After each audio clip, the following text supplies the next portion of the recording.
মানুষের বিবেক, চিন্তা, চেতনা তাদের উন্নত হয়েছে। তারা কিন্তু এই বামফ্রন্ট পার্টিকেই সমর্থন করছে বা বামপন্থীদেরকে আনতে চাইছে। শুভেন্দু বলছে হিন্দু সনাতন, তাহলে হিন্দু সনাতনী, তাহলে এগুলো একটা মৌলবাদ। এগুলো হচ্ছে হিন্দু মৌলবাদ আর একটা মুসলিম মৌলবাদ। আমরা দুই মৌলবাদের বিরুদ্ধে কিন্তু আমাদের লড়াই। 34 বছরে বামফ্রন্ট সরকার তিল তিল করে যা গড়েছিল, এরা এই 15 বছরে এসে সন্ত্রাসের পরিবেশ ওরা তৈরি করেছে।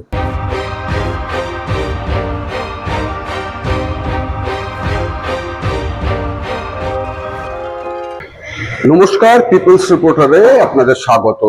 আমাদের সঙ্গে এই মুহূর্তে আছেন কেশপুর কেন্দ্রের সিপিআইএম প্রার্থী গুরুপদ মণ্ডল। গুরুপদ বাবু, পিপলস রিপোর্টারে আপনাকে স্বাগত। সকালবেলা আপনি প্রচারে বেরোবেন, এই মুহূর্তে আপনার সঙ্গে দেখা হয়ে গেল। তো আমরা কেশপুর সম্পর্কে তাহলে একটু জেনে নিই। আজকেই দেখছিলাম যে কোনো একটি খবরের কাগজে বেরিয়েছে যে অভিষেক বন্দ্যোপাধ্যায় বলেছেন কেশপুরে নাকি এবারে ওই 1 লক্ষ মার্জিন তিনি চাইছেন। তো আপনি সিপিআইএম প্রার্থী হিসেবে কি বলবেন? ওটা 4 তারিখে রেজাল্ট বেরোলেই বুঝতে পেরে যাবে, শুধু রেজাল্ট বেরোনোর অপেক্ষা।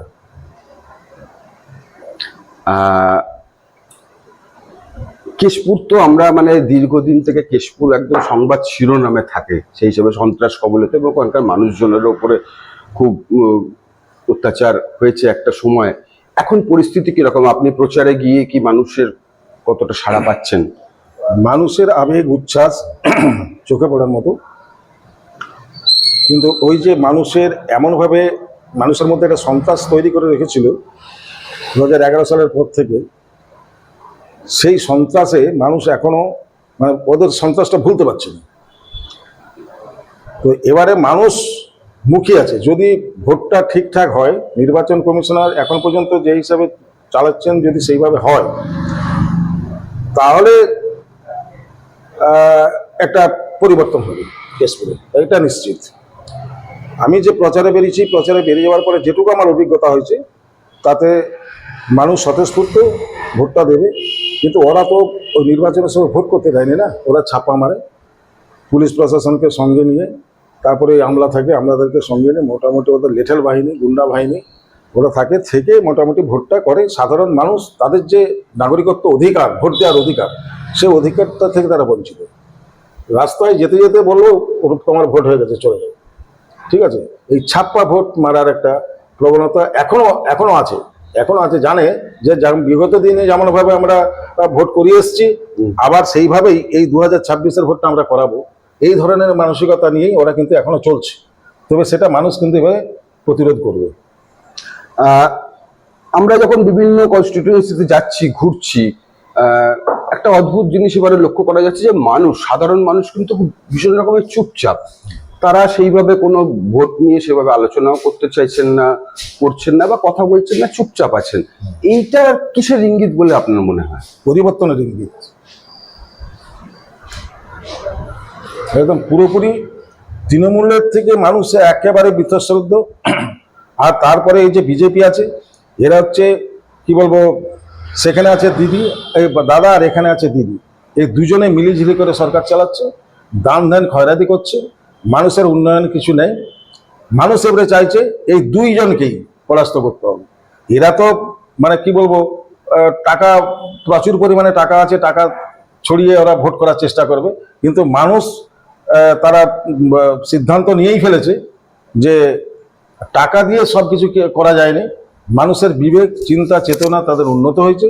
তারা কিন্তু এই বামফ্রন্ট পার্টিকেই সমর্থন করছে বা বামপন্থীদেরকে আনতে চাইছে। আমাকে একটা জিনিস বলুন, যে আপনারা সবসময় বলেন যে বিজেপি সাম্প্রদায়িক রাজনীতি করছে, বিজেপি বিভাজনের রাজনীতি করছে। তো কেশপুরে আপনার যারা ভোটার, আপনার যে কেন্দ্র, সেখানকার যে মানুষ কি এই প্রচারে প্রভাবিত হচ্ছে নাকি না? তারা আপনারা এটাকে কিভাবে বিরোধিতা করছেন এই প্রচারটা? আমরা এটাই বলছি যে দেখো, আজকে আমাদের এখানে হিন্দু, মুসলিম প্রায় এখানে 28-29% আছে। তো আজ পর্যন্ত আমাদের এখানে কোনো রকমের যে ধর্মীয় উন্মাদনা বা আমাদের জাতপাত নিয়ে যে দ্বন্দ্ব, সেটা এখনো পর্যন্ত হয়নি। কিন্তু এদের আমলে জ্যোতিবাবুর আমলে তো হয়নি। আমাদের যে 34 বছর ছিলাম, 34 বছরে এই হিন্দু মুসলমানের মধ্যে আমাদের একটা সম্প্রীতি ছিল। তারা আজকে নিমন্ত্রণ করলে আমরা যেতাম, আমরা নিমন্ত্রণ করে তারা আসতো। এইভাবে একটা যেন হিন্দু মুসলিম ভাই ভাই, যেন সব গরিবের এক লড়াই, এটাতেই আমরা চলতাম। কিন্তু এরা আসার পর এই ধর্মীয় মেরুকরণটাকে একেবারে হাতিয়ার করে হিন্দু মুসলমানের মধ্যে ভাগ করে দিয়েছে। যে ওই যে বিজেপি, তারা চাইছে হিন্দু, হ্যাঁ, হিন্দুত্ব সনাতনী, ওই যে বলছে না অভিষেক অভিজিৎ কি না আপনার ওই যে শুভেন্দু বলছে হিন্দু সনাতন। আরে হিন্দু সনাতনী, তাহলে এইগুলো একটা মৌলবাদ, এগুলো হচ্ছে হিন্দু মৌলবাদ আর একটা মুসলিম মৌলবাদ। আমরা দুই মৌলবাদের বিরুদ্ধে কিন্তু আমাদের লড়াই, ঠিক আছে? এখানে কোনো মেরুকরণের রাজনীতি আমরা করতে চাইনি বা করতে দিতে পারি না। আর ওরা চাইছে মেরুকরণের রাজনীতি করে আমরা যে যার গতিটাকে টিকে রাখি। তাহলে আমাকে একটা কথা বলুন, এই পরিস্থিতিতে দাঁড়িয়ে তৃণমূল অথবা বিজেপি, আপনার প্রধান প্রতিদ্বন্দ্বী কাকে মনে করছেন? আমাদের কাছে দুটোই সমান। কেশপুর কেন্দ্র স্পেসিফিক্যালি যদি আমরা ধরি, এই সারা রাজ্যেই তো এখন পরিযায়ী শ্রমিকদের একটা বড় সমস্যা আছে। কেশপুর কেন্দ্রে এই পরিযায়ী শ্রমিকের সংখ্যা কত, বা কত মানুষ বাইরে চলে যাচ্ছেন এরকম, মানে এদের জন্য আপনারা কি ভাবছেন? আমাদের ইশতেহারে প্রকাশ হয়েছে এবারে যে যারা পরিযায়ী হয়ে চলে গেছে, আপনি যেটা বলছেন, 6 মাসের মধ্যে সেই সমস্ত পরিযায়ী শ্রমিক, আমরা যদি ক্ষমতায় আসতে পারি, 6 মাসের মধ্যে পরিযায়ী শ্রমিকদের এনে তাদের হাতে একটা কাজ দেব। আমাদের বামফ্রন্ট একটা কাজ দেবে, যেটা তাদের একটা রোজগার করে তাদের সংসার চালাতে পারবে। তারা তাদের বাড়িতে থেকে বা তাদের মানে আমার এলাকায় থেকে, পশ্চিমবাংলায় থেকে ভিন দেশে যেতে হবে, ভিন দেশ থেকে আমরা নিয়ে এসে এখানে করবো। এটা হচ্ছে আমাদের বামফ্রন্টের ইশতেহারে প্রকাশ আছে। অতএব পরিযায়ী তারা যদি আজকে বাইরে গিয়ে তারা তাদের জীবন সংশয়, স্ত্রী পুত্র ছেলে মেয়ে মা বাবা সবাইকে ছেড়ে দিয়ে ভিন দেশে আছে, আবার দেখা যাচ্ছে কোনো কোনো ক্ষেত্রে মার্ডারও হয়ে যাচ্ছে। তাহলে এই যে একটা মানে অবস্থা, এই অবস্থা থেকে তাদেরকে ফিরিয়ে এনে আমরা তাদেরকে একটা এখানে জায়গা দেবো, তাদের একটা রোজগার হবে, সেই রুজি রোজগারের পথ আমাদের বামফ্রন্ট সরকার করবে। এসআইআর যে হয়েছে রাজ্যে, এই কেন্দ্রতে এসআইআর এর প্রভাব কতটা পড়েছে? কত মানুষের নাম বাদ গেছে? কতটা মানুষ বিরক্ত এসআইআর নিয়ে? এসআইআর নিয়ে সাধারণ মানুষ অনেকটাই বিরক্তিবোধ করেছে, কারণ হয়রানি হয়েছে। এটা এসআইআর নয়, এটা হয়রানি করা হয়েছে। তো বহু মানুষের নাম বাদ গেছে, তবে অ্যাডজুডিকেশনে ছিল, সেগুলো আমাদের বামপন্থী বিচার কি বলে আইনজীবীরা, একটা বামপন্থী সংগঠনের আইনজীবী আছে, তারা সেই অ্যাডজুডিকেশন যারা আছে তাদেরকে করে মানে ফোন করে সবকে ডেকে আমাদের তারা উৎসাহিত হয়ে অনেক করেছে, মানে ফর্ম ফিল আপ করেছে। তার মধ্য থেকে ভালো অংশের একটা মানে আবার ভোটার তালিকায় নাম নথিভুক্ত হয়েছে। আরও কিছু আছে। তো আমরা চাইছি যে এই এসআইআরটা করে বিজেপি চাইছে যে আমি এখানে ফায়দা লুটব, এসআইআর করে বিজেপি চাইছে আমি এখানে একটা ফায়দা লুটবো। এটা হচ্ছে আরএসএস এর একটা আর কি কি বলো চক্রান্ত। আর তার সঙ্গে তো মোদি তো আছি, মানে ওরা আরএসএস এবং বিজেপি এটা তো পরিচালিত, আরএসএস পরিচালিত। এটা ওরা চাইছে যে এসআইআর করলে আমাদের মানে পশ্চিমবাংলার দখল করতে আমাদের সুবিধা হবে, মুসলিমদের ভোটগুলো তো যাবে, হিন্দুদের ভোটগুলো আমাদের পেয়ে আমরা আমাদের জয়ী হয়ে যাবো। অতএব মুসলিম স্যার যারা আজকে পূর্বপুরুষানুক্রমে এখানে স্থায়ীভাবে বসবাস করছে, তারা কি করে বাদ হতে পারে? এরকম আছে, নজির আছে, তারা বাদ হয়েছে। ঠিক, আমরা এর বিরুদ্ধে। কেশপুর কেন্দ্রের তো একাধিক সমস্যা আছে, আপনি বিধায়ক হিসেবে নির্বাচিত হলে কোন কোন সমস্যায় প্রথম গুরুত্ব দেবেন? প্রথম গুরুত্ব দেওয়া হবে শিক্ষার যে পরিবেশ, সে শিক্ষার পরিবেশ নষ্ট করেছে, সেই শিক্ষার পরিবেশটাকে আবার ঘুরিয়ে নিয়ে আসা। আর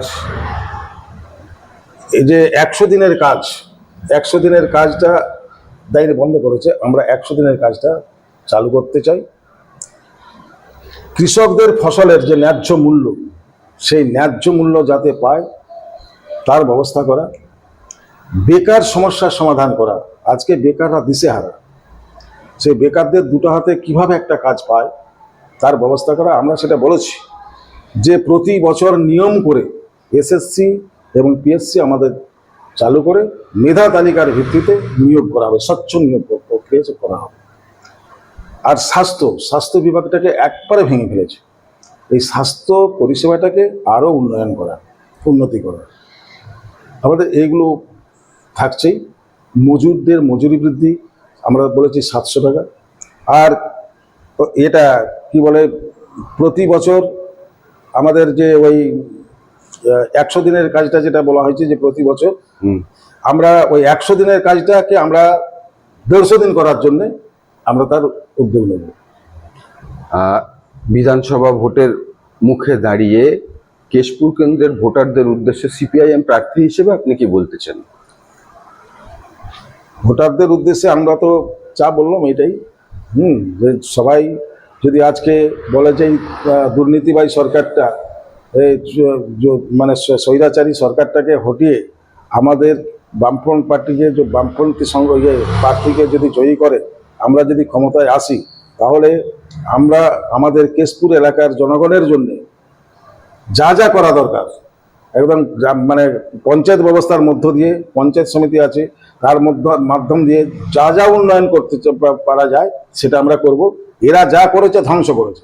আমরা তাই বলি যে 34 বছরে বামফ্রন্ট সরকার তিল তিল করে যা গড়েছিল, এরা এই 15 বছরে এসে সেই সমস্ত সংস্কৃতিকে ভেঙে দিয়ে, সেই সব উন্নয়নকে ধ্বংস করে দিয়ে আজকে একটা কি বলবো সন্ত্রাসের পরিবেশ ওরা তৈরি করেছে। আমরা সন্ত্রাস মুক্ত এবং কি বলবো দুর্নীতি মুক্ত আমরা একটা পঞ্চায়েত ব্যবস্থা আমরা গড়ব। আমরা আমাদের কেশপুর এলাকায় কোনো রকমের সন্ত্রাস, কোনো রকমের দুর্নীতি আমরা বরদাস্ত করব না। গুরুপদবাবু, পিপলস রিপোর্টারে এতটা সময় দেওয়ার জন্য আপনাকে অনেক অনেক ধন্যবাদ। নমস্কার। আপনারাও পিপলস রিপোর্টারের সঙ্গে থাকুন, দেখতে থাকুন আমাদের নির্বাচনী পরিক্রমা। ঠিক আছে।